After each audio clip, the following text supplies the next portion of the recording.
Levya, and I work in the Chris Palmstrom Laboratory with Borzai Shojai and Mihir Pendarkar. And my research is indium arsenide, and in particular heterostructures, which are layers upon layers of different semiconductor materials, so you can get different electronic properties. And one major application is in hard drives, and in particular the heads of hard drives, the read-write heads, which do exactly what they sound. They read and write information.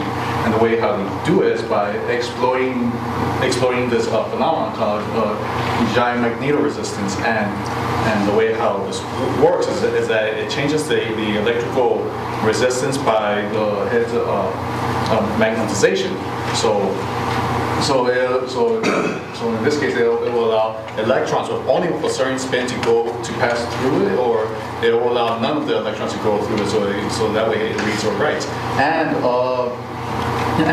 this itself is a heterostructure, what I was mentioning. And one of the proposed heterostructures is made of iron, silver iron with indium arsenide substrate, which is your foundation, the base. And you make this through the process called molecular beam epitaxy, in which you just get your substrate and just shoot hot atoms at it. So you start with an indium arsenide wafer, and then you shoot iron at it, and then silver, and then iron, and then you grow this heterostructure.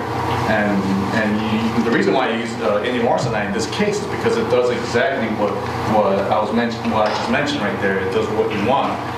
Unfortunately, during the fabrication process to make this particular structure, indium arsenide tends to break. It just fails, so you can't really use it. And so instead, what you do is that you start with gallium arsenide, and then you put on indium arsenide and the rest of the head. And gallium arsenide is much more robust, so it could survive the microfabrication process. Unfortunately, there's another problem. Growing indium arsenide and gallium arsenide is pretty rough, and I literally mean it's rough. You get roughness on the indium arsenide layer. So this part is the focus of this experiment. And in order to understand, in order to grow a better indium arsenide and gallium arsenide substrate, we have to understand where you get the roughness in the first place. And where you get that roughness is through defects, particularly dislocation defects. And dislocation defects are, as seen by this asterisk, it's just dangling atoms, and when you have and you'll see them visibly on the surface of your material as anisotropy pits. And the reason why you get them is because of a difference, a slight difference in the crystals of gallium arsenide and indium arsenide. So while they both share the same crystal structure, zinc blende, which is all the diamond, they have this length, what we call the lattice constant. It's different for indium arsenide and gallium arsenide. Because of this mismatch, this introduces straining when you grow indium arsenide on your gallium arsenide substrate. When there's too much straining, these dislocation defects appear on your surface, and you see this as roughness, and it will decrease the performance of your semiconductors.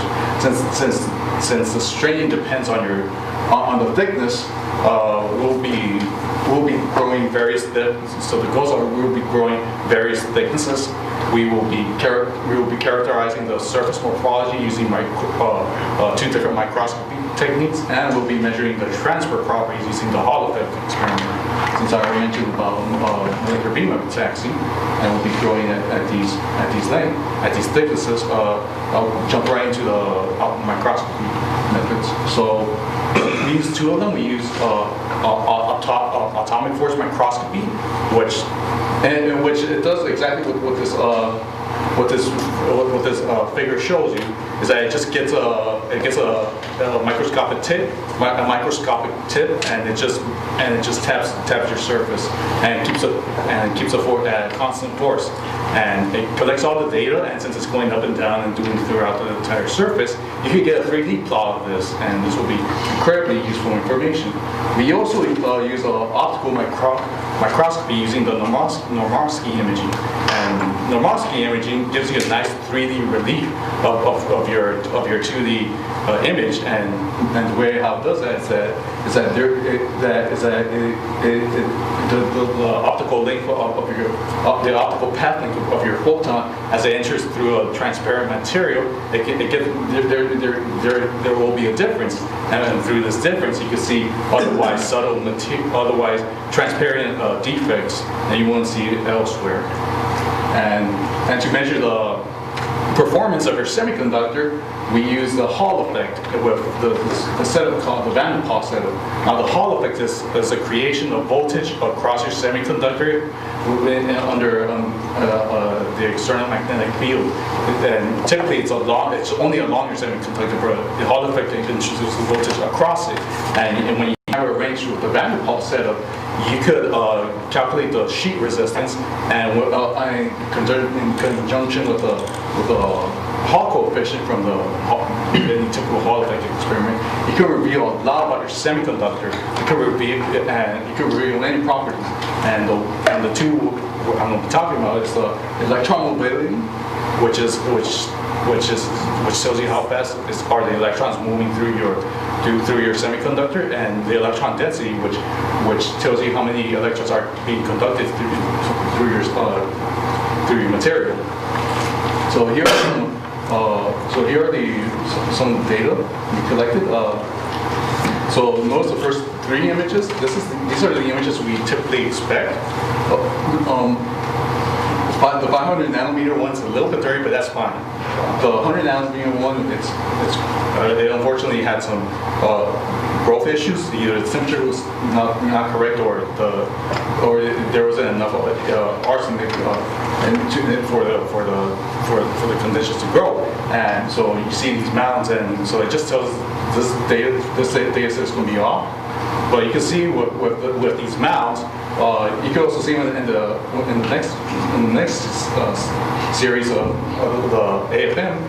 You can see that at least what we're seeing is real and not artifact, and that'll tell us that the rest is also real. That the rest is real. So we do see these textures on them, and these textures it correlates to roughness. And the more interesting one, at least in my opinion, is the 3D images. And you can see it on the 50 nanometer one. You can see that there's a lot of these pits. These are the dislocations that I mentioned, and you can see that the number of these pits, they get less and less as your thickness grows thicker and thicker. So we can see it. So we can see a correlation between the roughness and the thickness, and we can also get a little bit of a further view of this roughness by doing some roughness analysis. So these figures are how you would see how we see the surface if you're only a nanometer tall, and this gives you an excellent qualitative measurement of how rough your surface is. But also it also tells you. But we can also get a quantitative number as well. So we can get some numbers by doing a calculation on it, and we can see the roughness ranges from 6 nanometers to 4 nanometers. And as for the performance, we saw some great results. We saw that the electron mobility went up as thickness goes up, but it doesn't make too much sense to just constantly grow indium arsenide on it because that number eventually plateaus. And we did see the electron density go up as well. The anomalous 100 nanometer side, we also saw that correlation as well.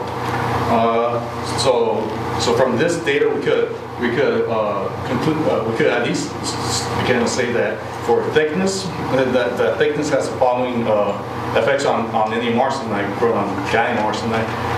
It causes the thickness, as thickness increases, roughness goes down, electron mobility goes up, and so does the electron density.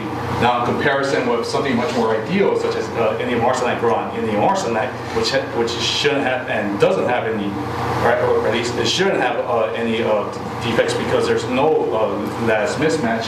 It doesn't quite approach it too well, unfortunately. The roughness is about it's 4 times as smooth, and the electron mobility is much more higher. In fact, the 10,000 is just that's a lower end figure. It could be up to 30,000. And so other things we could try to do is vary the concentrations, the growth, vary the use different buffer materials, such as including antimony, try different growth conditions, and we'll be doing that in the future so we can get better hard guys and probably storing more data than you are right now. Thank you.